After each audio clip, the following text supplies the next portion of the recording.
Bonjour et bienvenue. Et je me réjouis d'être ici avec vous. Je remercie infiniment Catherine Goffaut et toute l'équipe de ces rencontres, de m'avoir invitée. Et je vais essayer de compléter, disons, ce que vous avez un peu entendu hier avec le film d'Henri Colomer, où il y avait quelques passages de... Peut-être vais-je me répéter parce que je ne l'ai pas revu ces jours-ci et j'ai peut-être un peu oublié ce que j'avais dit à ce moment-là. Alors, ce que Catherine m'a demandé, c'est de parler de mon expérience de la traduction, de la retraduction de Dante, de la Divine Comédie. Je lui avais tout de suite dit ce mot ne me plaît pas. Retraduction, c'est quelque chose qui me gêne parce que c'est un terme ambigu qui a, à mes yeux, une certaine connotation péjorative. On peut se dire que si on éprouve le besoin de retraduire un grand texte du passé, hein, il ne s'agit pas des textes contemporains, là c'est autre chose. Si on se dit qu'on le fait pour les retraduire, ça laisse à penser que les traductions antérieures n'étaient pas bonnes et qu'on va s'autoriser à corriger ce qui n'allait pas bien. Or, c'est quelque chose que je récuse, que je n'aime pas du tout. Je pense que durant toutes les conversations que vous avez eues ces 2 jours, beaucoup de traducteurs ont dit que ça n'était pas du tout le cas en réalité et qu'on ne retraduit pas un texte, on le traduit pour la première fois, même s'il a été déjà traduit maintes fois. Dans la mesure où un texte d'une telle dimension, je pense à la Divine Comédie, je pense aux Métamorphoses, je pense aux pièces de Shakespeare, un texte de cette force ne peut pas éviter de multiples traductions. Non seulement il ne les évite pas, mais il les sollicite. C'est parce qu'un texte est de cette richesse-là qu'il sollicite, qu'il s'offre à de multiples lectures. De même qu'il s'offre à de multiples exégèses. Depuis 700 ans, la mort de Dante, il y a d'innombrables textes critiques, surtout en Italie, mais aussi ailleurs, sur l'œuvre. Et on ne dit jamais aux dantologues ou aux spécialistes, aux linguistes des différents pays pourquoi reparlez-vous de l'œuvre de Dante? Tout le monde en a déjà tellement dit. Bon, c'est normal qu'on ait toujours quelque chose à découvrir d'une œuvre de cette dimension. Évidemment, il y a eu par le passé des tentatives de retraduction sur ce plan négatif que je récuse. Je pense à la période qu'on a appelée des belles infidèles, où certains auteurs du XVIIIe siècle, par exemple, éprouvaient le besoin de refaire des traductions existantes, même contemporaines, du latin ou du grec, pour des motifs qui n'étaient pas très avouables. C'est-à-dire que c'était parce qu'ils estimaient que les Grecs et les Latins et les Romains étaient des personnages brutaux, non civilisés, qu'ils s'exprimaient de façon vulgaire, et que dans la France du XVIIIe siècle, on ne pouvait pas faire parler des personnages de cette façon. Et alors il y a eu des gens comme Oudard de la Motte qui s'est mis à retraduire un texte qui était un texte d'Homère, les 2 ouvrages d'Homère, qui étaient en prose, mais lui, il a décidé d'en couper des parties parce que les convenances ne voulaient pas qu'on donne à lire aux lecteurs, et surtout aux jeunes lecteurs, des ouvrages où il y avait des termes crus ou des situations scabreuses. Il y a eu beaucoup de tentatives de ce genre qui ont perduré assez longtemps, jusqu'au début du XXe siècle, parce que, surtout pour les ouvrages du latin, que j'ai fréquenté beaucoup, les traducteurs des années 1920-1930 s'autorisaient aussi à sabrer dans le texte, à couper, ou lorsqu'ils avaient plus de scrupules, ils disaient « Je me suis permis de mettre entre crochets et avec des points de suspension les passages scabreux ».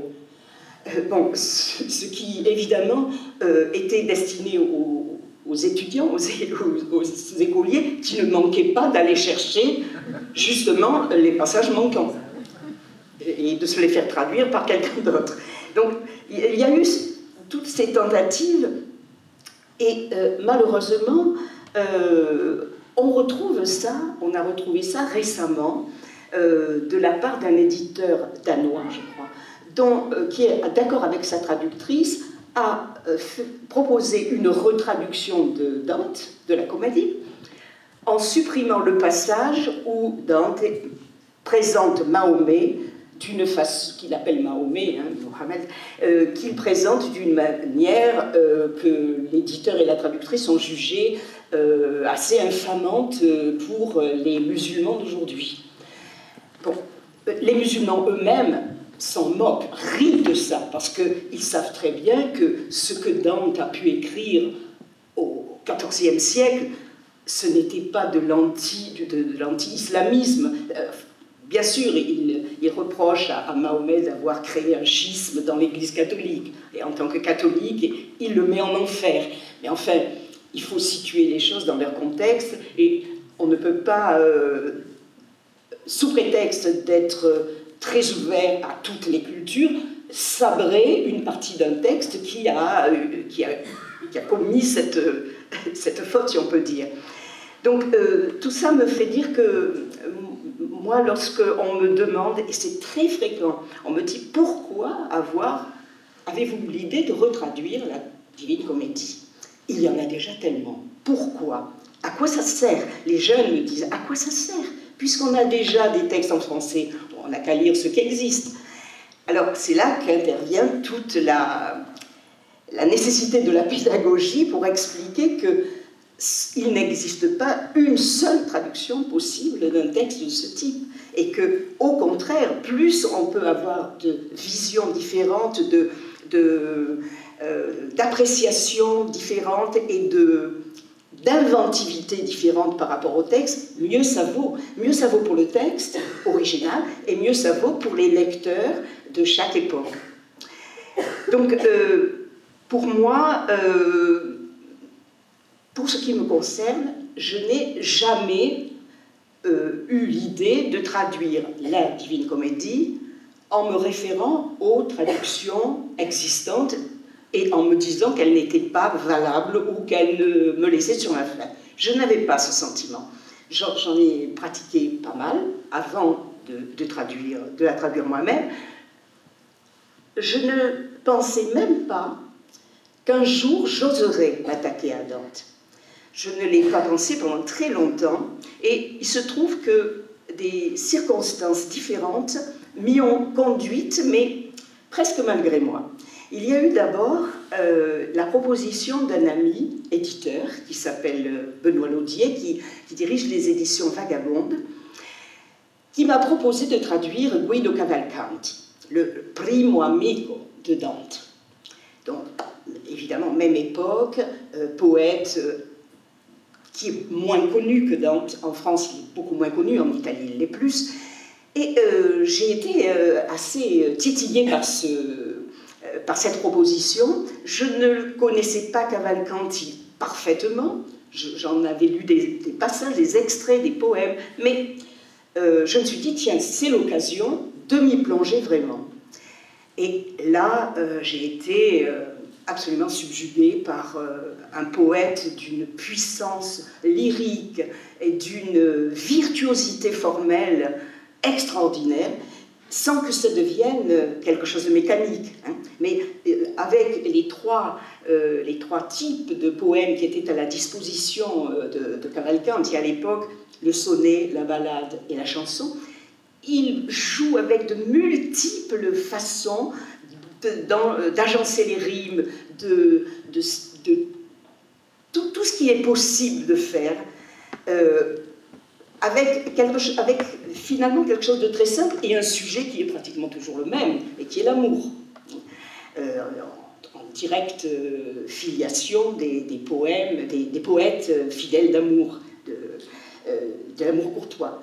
Alors j'ai été très très passionnée par cette traduction, et lorsque j'ai rédigé la préface à cette traduction, j'ai été forcément amenée à citer Dante, puisqu'ils étaient très proches, ils ont eu des relations très houleuses, quelquefois violentes, quelquefois très, très amicales. Dante doit beaucoup à Cavalcanti. Je me plais à dire que Dante n'aurait pas été exactement celui qu'il a été sans Cavalcanti. Il aurait été un génie, il était un génie, mais il n'aurait pas écrit exactement comme il l'a fait s'il n'avait pas été porté par la poésie de Cavalcanti, tout en s'en dégageant. Donc, tout ceci pour vous dire que lorsque j'ai écrit la préface, j'ai forcément cité Dante. Et tout naturellement, comme je n'avais absolument pas l'idée à ce moment-là de le faire moi-même, j'ai choisi de citer dans la traduction de Jacqueline Risset, pour qui j'ai beaucoup d'admiration, pour qui j'avais beaucoup d'affection, et nous échangions nos travaux mutuellement, et il me semblait que c'était la traduction qui, pour moi, correspondait le mieux, à ce moment-là, à ce que j'étais en train de dire sur Cavalcanti. Ça n'a pas fait l'ombre d'un doute. Il se trouve qu'après, j'ai eu une autre opportunité pour me mettre à la traduction de Dante. Ceci en la personne d'un poète, traducteur et critique italien, qui s'appelle Antonio Prete, dont j'ai découvert un ouvrage qui s'appelle « À l'ombre de l'autre langue », que j'ai traduit et publié, et où il a réuni, il a rassemblé toutes les réflexions qu'il a pu faire durant sa carrière universitaire à propos de la traduction. C'est pour moi une mine d'or, cet ouvrage. Il est petit, il est facile à lire, ce n'est pas un travail de traductologue un peu hermétique, pas du tout. C'est très très facile à comprendre et c'est d'une très grande profondeur. Et ce même auteur, Antonio Prete, a traduit Les Fleurs du Mal en entier, en vers, et en adaptant la langue italienne aux vers de Baudelaire, c'est-à-dire soit à l'alexandrin, soit au décasyllabe, soit des vers beaucoup plus courts, comme dans l'invitation au voyage, mon enfant, ma sœur, songe à la douceur. Il s'est adapté chaque fois à tout ça, il a adopté la rime, et il explique dans cet ouvrage qu'on peut aussi choisir de ne pas utiliser la rime pour traduire des poèmes rimés.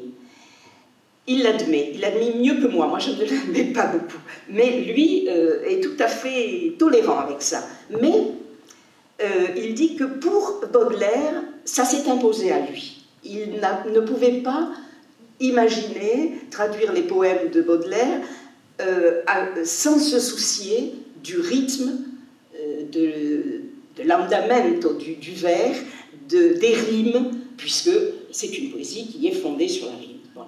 Et j'ai retrouvé dans ce qu'il dit ce que je ressens, moi, lorsque je pense à Dante.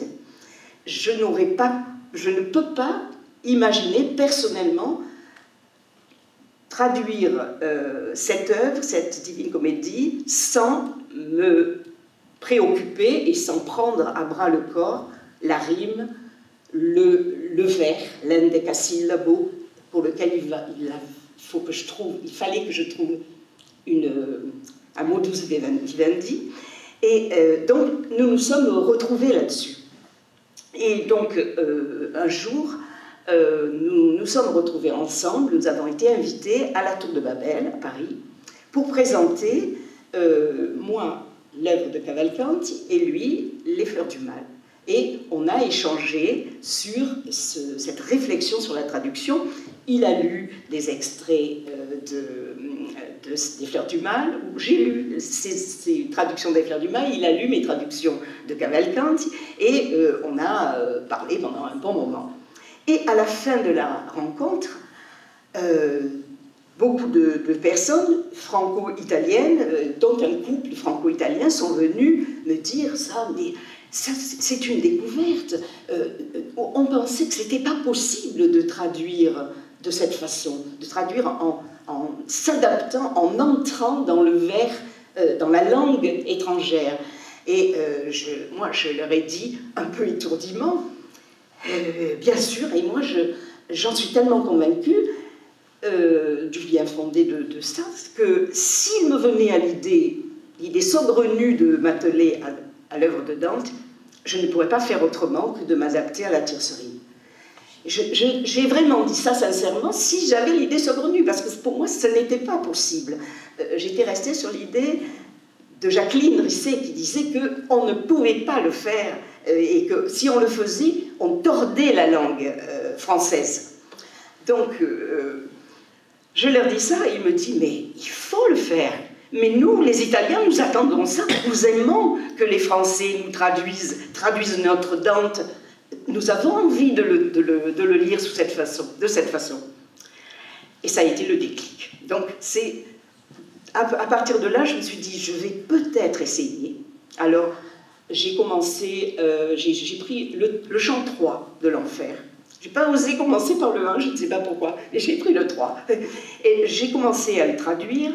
C'est Lasciate ogni speranza voi che entrate, le fameux, la porte qui dit, lorsque Dante et Virgile arrivent, laissez, vous qui entrez, laissez toute espérance. Je me suis dit que c'était peut-être pour conjurer le mauvais sort, et je me suis dit, je vais essayer avec ce chant-là. Et lorsque je suis arrivée à la fin, je l'ai fait lire à des amis, pour savoir un peu ce qu'ils en pensaient. Bon, ils étaient comme ce sont des amis, ils m'ont dit oui, c'est très bien, il faut le faire. Je n'étais pas tout à fait rassurée. J'ai envoyé aussi ce chant à Jean-Baptiste Parra, qui dirige la revue Europe. Et, pardon, c'est mon appareil. Bon, j'ai envoyé ce chant et il m'a répondu, je le publie dans le prochain numéro d'Europe. Et continuez. Bon, alors... j'étais au pied du mur, il fallait que je m'y mette et je m'y suis mise.